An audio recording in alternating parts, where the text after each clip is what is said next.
In the quaint town of La, France, on March 31st, 1596, a child was born into a noble family, one who would forever change the course of philosophy and science. The child born that day was Rene Descartes, the father of modern philosophy. His father, Joachim, was a noble and a lawyer, whilst his mother, Jeanne, were a commoner. He was the youngest of 3 kids in his family, his mother dying a year after he was born, caused him and his siblings to be raised by their grandmother. By the age of 8, him and his brother in 1606 enrolled in Jesuit school of La Flèche College, where he received proper education. For the first 3 years he had studied grammar, poetry, Greek, Latin, and rhetoric. Then following those elementary years of studies came along another 3 years of a focus on philosophy. The first year was devoted to logic, the second to math and physics, and the last to metaphysics. In an era where the church and religion influenced their society, answers from philosophers were ultimately backed up by God and the religion. So he was the first to walk away from scholastic Aristotelianism, having more scientific views despite still being religious. His ways sparked the start of a new way of thinking, a scientific and more logical way of thinking and understanding the world. His goal was to make the human mind equipped for thinking. And so when he had a doubt, he questioned. He was unsatisfied with the existing knowledge. He thought to himself, how would I know what is true or not? Asking because he couldn't even rely on his senses.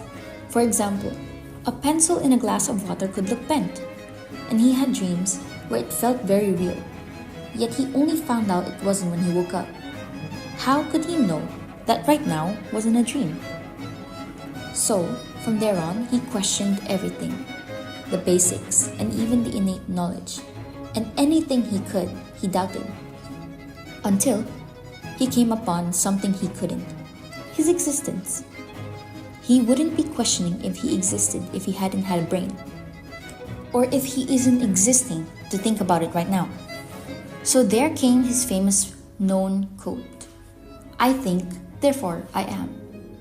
Cogito, ergo sum. Originally in French, je pense, donc je suis.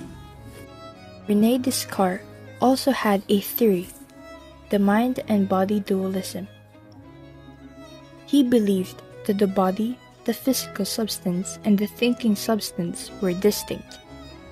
In 1637, he finally published his work, Discourse on the Method, and wanted his ideas and theories to be known of.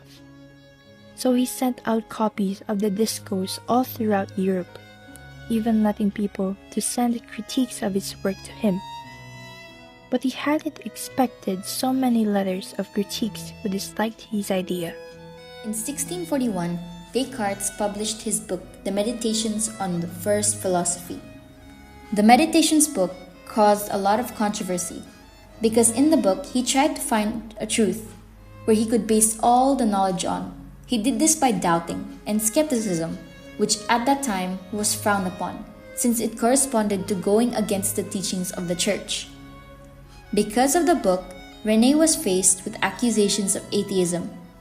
Philosophers thought that his skepticism and doubting was so good that Rene must have been an atheist in disguise.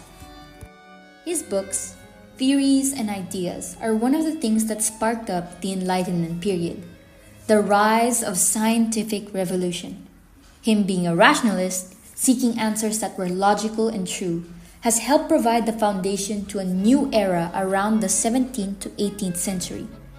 Rene Descartes is actually one of the few people to be credited for laying out the groundwork to the Enlightenment period, an era that had focused on reason, individualism, logic, and skepticism instead of just religious teachings. Today, his works and influences are present, like the first coordinate system. But most importantly, Rene Descartes influenced something very useful that scientists use, the scientific method. His rules for understanding the natural world through methodical doubt, analysis, synthesis, and verification has eventually led to the forming of the scientific method.